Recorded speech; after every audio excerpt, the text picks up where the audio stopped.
Irwin, 1931, Paris, but Paris, Texas, not France, as you told me before we started. Let's go back. Talk to me about life when you were just a little boy.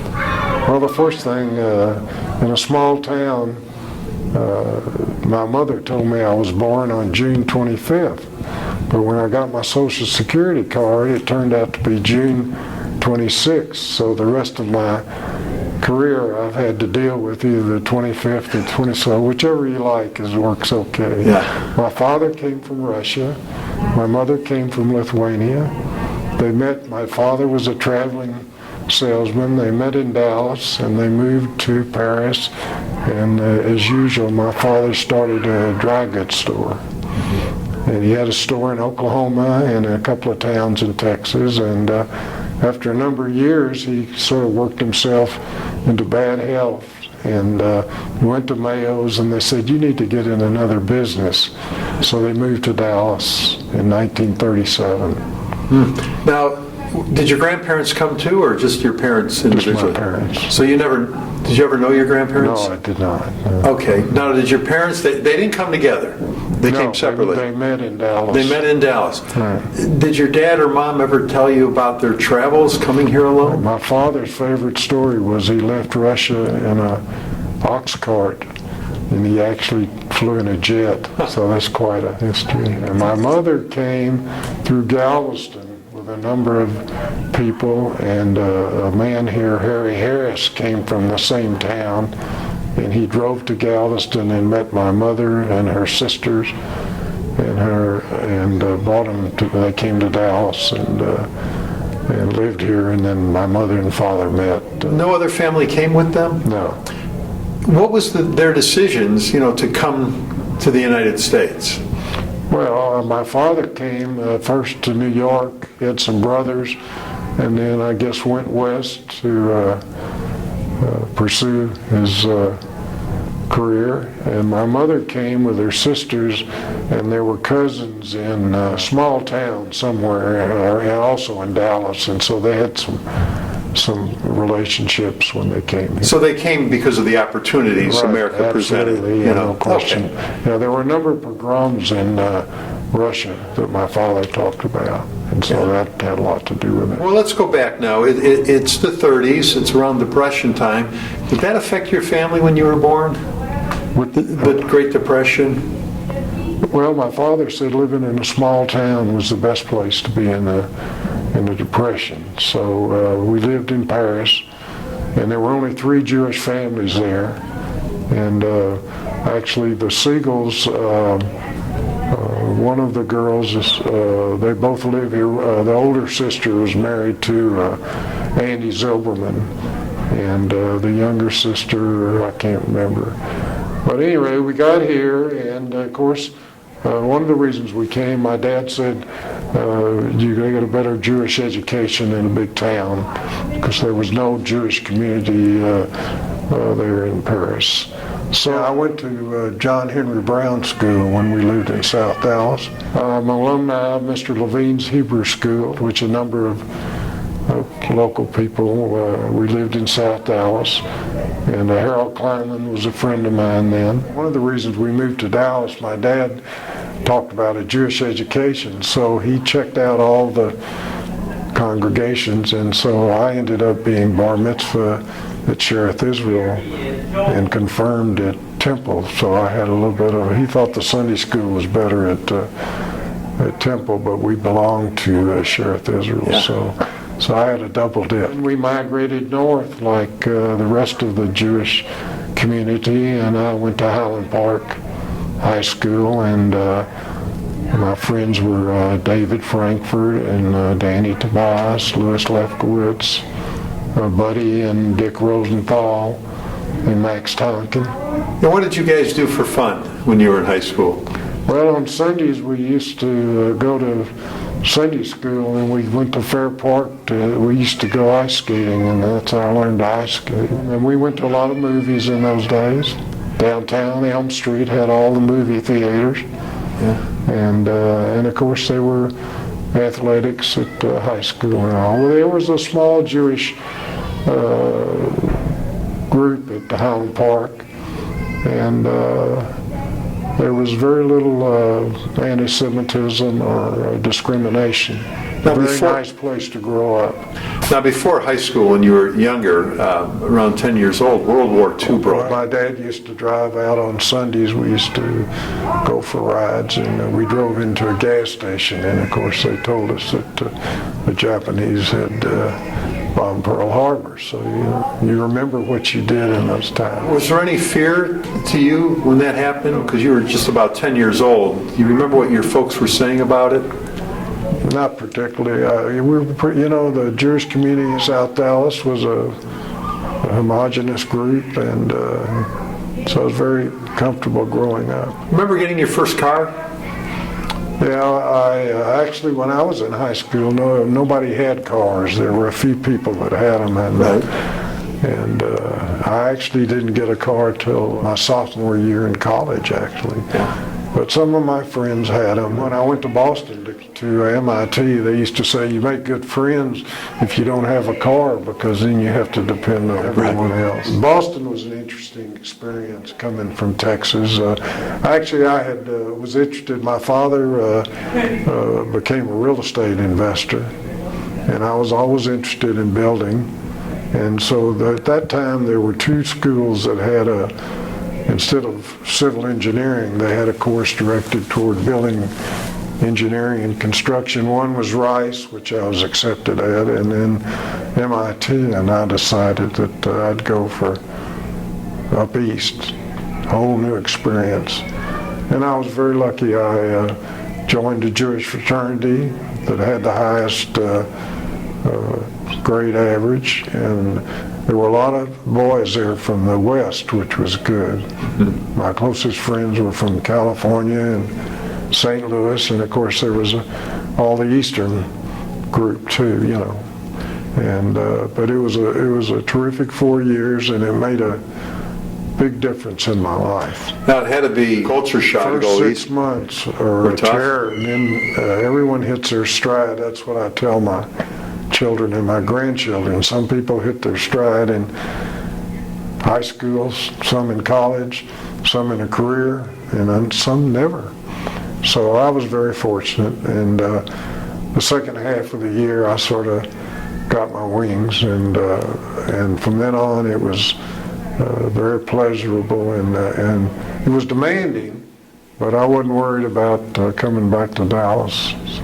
So the plan after MIT was to come back to Dallas. Yeah, and I because of my eyes, I was supposed to go to officers candidate school in Newport, and I kept busting out because of my eyes. So I decided to come back, and I was hanging around waiting for the draft, and I decided I'm not going to hang around anymore. So I interviewed with the Bates and Company, and they were doing all this government work, and so that's how I missed Korea. So it's a very interesting couple of years working on some atomic energy projects, and I had a good classification. And then I came back to Dallas in 52 or 53, and my father very wisely said, "Why are you building for everybody else? You should build for yourself." And decided to go in the general contracting business. I was very lucky. I had a number of jobs, Brookhaven Country Club and the Dallas Garden Center. I built the first plant for Levy Brothers. And then through my friend Robert Glazer, I got involved in Golden Acres. And I built several buildings there. And then went on to become president later on. Same thing happened at the Temple. I was a member of the Temple, and I built some of the buildings there, and at one point I was the vice president of the Federation and vice president of the Temple, and I had the opportunity to pick, and I decided that I could do more for the Temple. They were at a point where Rabbi Olin had retired, and so I was very fortunate to become involved and become president, and we brought Shelley Zimmerman to Dallas, which I think really rejuvenated the Temple, and got friendly with Harold Kleiman and some of the other people, and we had some wonderful times. The search committee for Shelley Zimmerman was a terrific experience for all of us. We went, visited the different congregations around the country, and it became a very cohesive group of a nice cross-section of the congregation. So that was a very, very rewarding experience. So Herb Shore was one of my original mentors, and also I was fortunate enough to work for Julius Sheps and built some of his buildings, and he was a great mentor. He sponsored me to Dallas Citizens Council and the Salesmanship Club and a lot of things that, and of course, as far as a recommendation, if I said that I had worked for the Glazers and Julius, that's about all it took to go. So I then went into business for myself, followed my father's advice, and started to build, and we were very fortunate to build some of the early buildings in Trinity Industrial District in Brook Hollow, and I had a very, very rewarding career in the real estate development business. Do you remember when you went off on your own and you had to go put in your first bid? Well, it's an interesting story. I bid on the Dallas Garden Center, so we went to the opening. That was then Mayor Thornton. And, of course, the first bids come in and somewhat lower, and then they start to hit the middle, and then luckily we didn't leave too much on the table. So, but you're right, that's a very shocking experience to go through. You wonder, if you're high, what difference does it make? You're not going to get it, but if you're too low, then you start to do some soul searching. But I was very fortunate, and but after a while, I was fortunate enough to negotiate most of my work. I didn't have to bid, so that was very rewarding. And through the years, I got involved at the Green Hills School. Same thing, building committee, then board of trustees, and then chairman. And then I got involved later on at same thing at the North Texas Public Broadcasting, Channel 13. And then lately, the last couple of years ago, I had a very rewarding experience. I was chairman of the building committee of the Dallas Museum of Art, and we built a large addition, and it turned out very successfully. Over the years, what project was the one that gave you the most joy? Well, I had some very interesting experience with architects. I met Howard Meyer early on, who did work at the Temple and in Golden Acres. And then I was fortunate enough to meet O'Neill Ford, who did our house. He's a very renowned, also did the buildings at Green Hill. And then the DMA was Edward Barnes. But we taught all those fancy guys how to, the Dallas way of doing things, particularly Mr. Barnes from New York. You're also involved with some of the buildings at some of the local hospitals?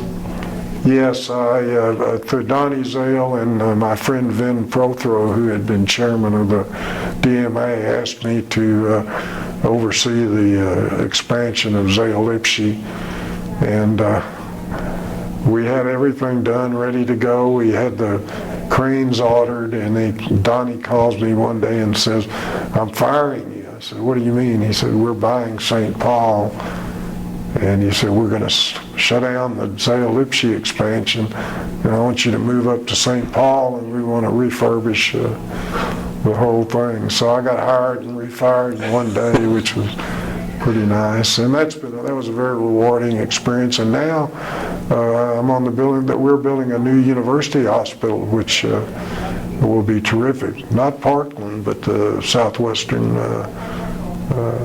Med. Now, one of the hospitals, your They're name? now called the university hospitals. They have Zale Lipsche, St. Paul, and the new university hospital. And there's a Irma and Irwin Diabetic Center? Well, I am a diabetic and have been for a number of years, and we have supported research in diabetic research at UT Southwestern, right. And your name is on their diabetic center. I suppose. We're not much about names. Now, In fact, it's interesting, philanthropy thing. The last few capital campaigns at both Green Hill and the Temple, we directed our support to the upkeep and maintenance. Mm-hmm. Of course, a lot of donors like to have brick and mortar, but we're past that stage, and we think it's very important. And most of the charities are very smart now. About 10% of the fundraising is dedicated to an endowment fund to maintain, which is very important. Where did you meet Irma? Irma's older sister, Artis, is a friend of mine, and we met. I was sort of the last of the Mohicans. I didn't get married until I was 31, and they used to kid. We dated for a couple of years, but I told everyone, I'm not a plunger. We were married in '61. We have wonderful children and terrific grandchildren. What was the happiest time in your life? Of course, the family experiences are the most, but growing up, I think the 4 years in Boston were a really eye-awakening time for me. Now, in your lifetime, was there something that came along, an invention that you really said, wow, how did we ever get along without this? Perhaps something in your industry. When I was at school, I worked for a research program where we translated the numbers into the zeros and ones, which is the language of all the computers, by hand, and I got $1 a page for every page. So I was really in on the, and of course we had some of the early computers there, and but what's interesting is today I don't have anything to do with them. I enjoy reading the New York Times and working the crossword puzzles, but I'm computer literate, but not computer functioning. In your industry, has there been a tremendous difference in how things are done? Oh yeah, nothing's done by hands anymore. The drawings are all done on CAD, and every contractor and subcontractor has a computer link up. You can't work on a certain job unless you have that capability, and so instead of waiting for blueprints, you end up getting almost simultaneously documents, and it's changed tremendously. And early in the years, I used to do by hand, and we used to do a critical path of the item. Now that's all done on a computer.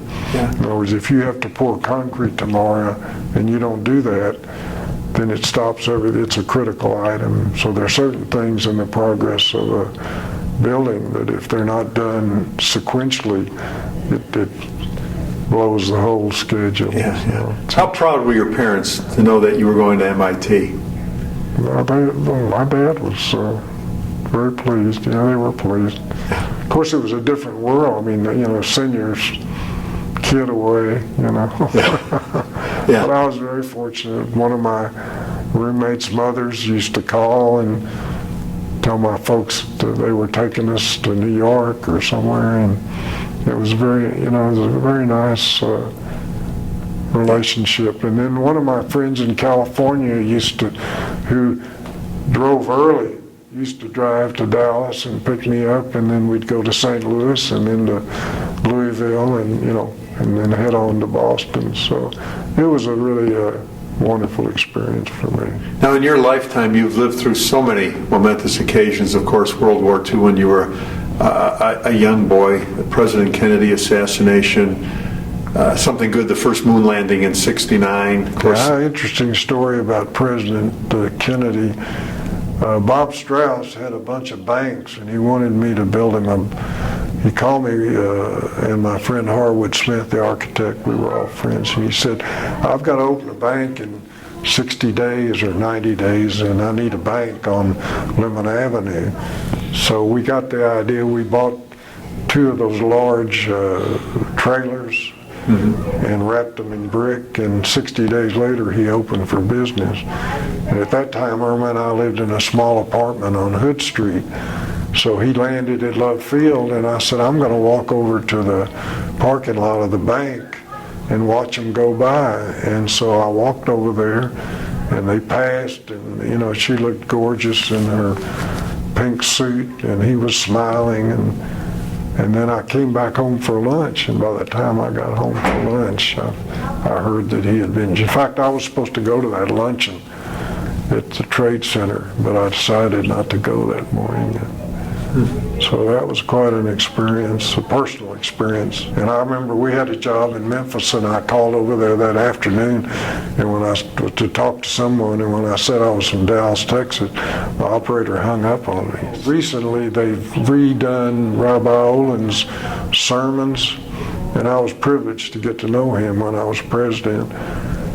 And he did a sermon on the anniversary of Kennedy's death. Well, that evening, everybody went to Temple. I remember that.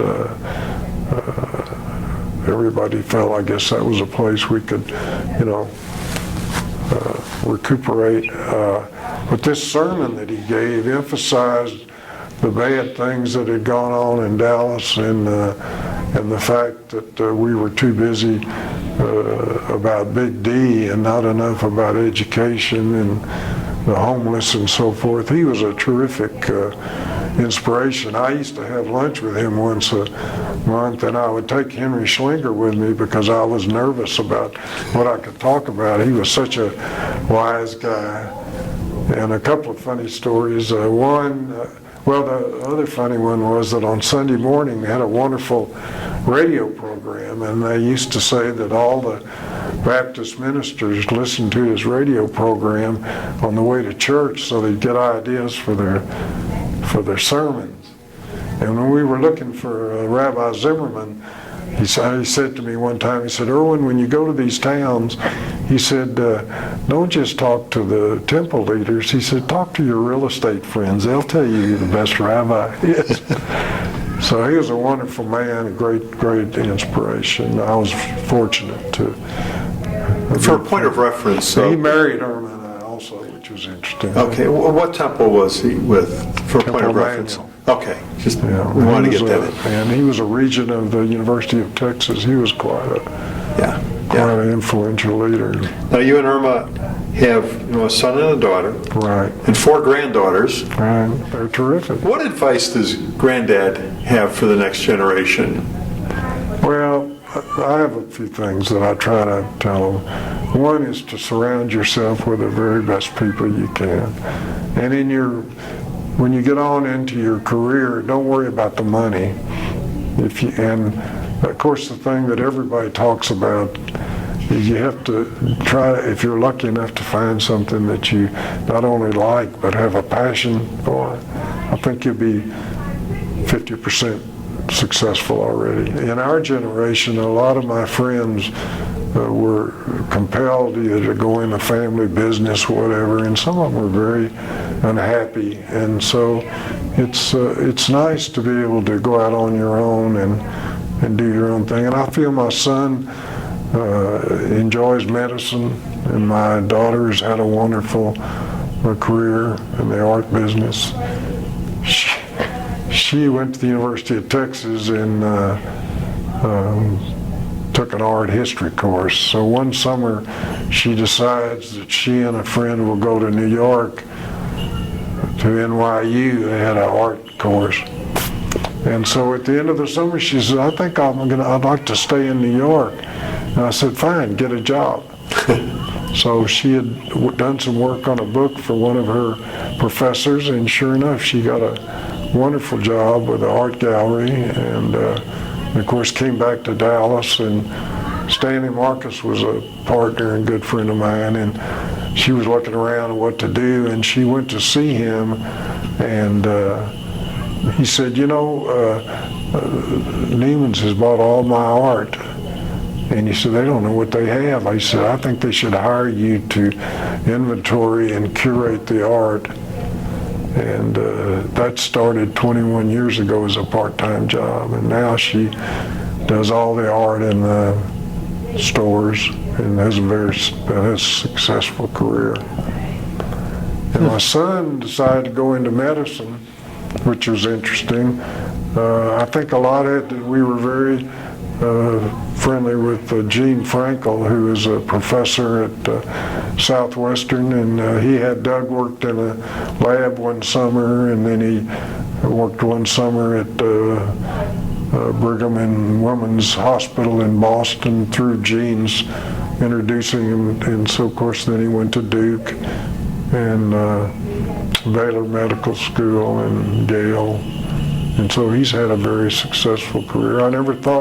We never thought anybody would live in Salt Lake, but they enjoy it there, and the girls love it, and they ski and mountain bike and do all those things. So I've been it's very rewarding that both my children and my grandchildren, we've had very good luck.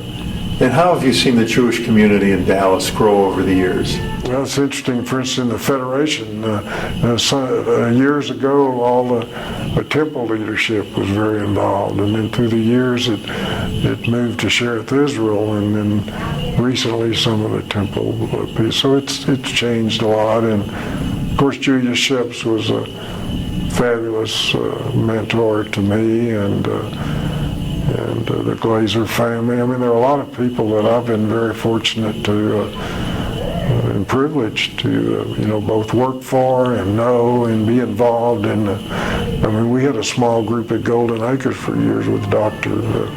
Shore that was very rewarding. The same at the Temple. Well, thanks for doing this today.